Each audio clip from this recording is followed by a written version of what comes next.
Ngayong araw nga pala ipupunta kami ng Yaoshi Basta at Gilio Park. Kasama ko nga pala si Idol Fritz. At dahil nga nainip kami sa dorm, ay napagdesisyon namin na mag-ride sa Ogumala Baga. Ito nga yung mga araw na wala kaming pasok dahil sa Semana Santa. Ilang araw nga kaming pahiga-higa na lang sa aming higaan. Kulang na nga lang ay dextrose para na lang kaming pasyente.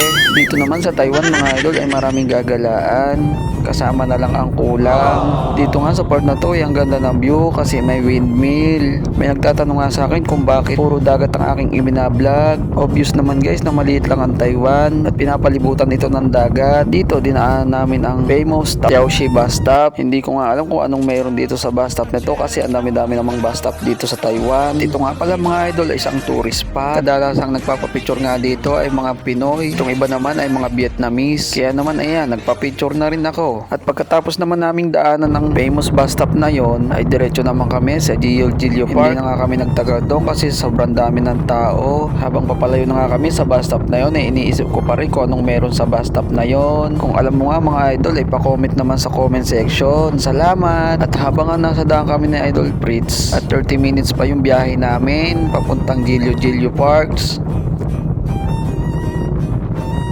So yun, nandito kami sa Gilio Park mga lods. Yan, kasama ko si Idol Fritz. Ayun, nagbabayad.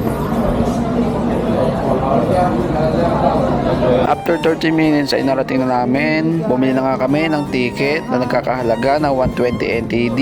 Sabi ni Idol Fritz, nag-tourist daw sila dito kaya alam niya dito. Kaso nga nung nagpunta sila dito ay umuulan kaya hindi niya na-enjoy. Kaya bumalik ulit kami. Dito nga pala mga idol, ang makikita nyo ay rock formation. At ang isa sa dinadayo dito ay ang Queen Head Rock Formation. Dahil sa mga formation na to ay may nabuo daw imahe ng isang babae na may corona sa ulo. Kaya naman tinawag itong Queen Head. At nung nakapasok na nga kami dito ay excited na nga ako. Kaya hanggang dito na lang muna mga idol kasi inaayos ko pa yung next video. Salamat!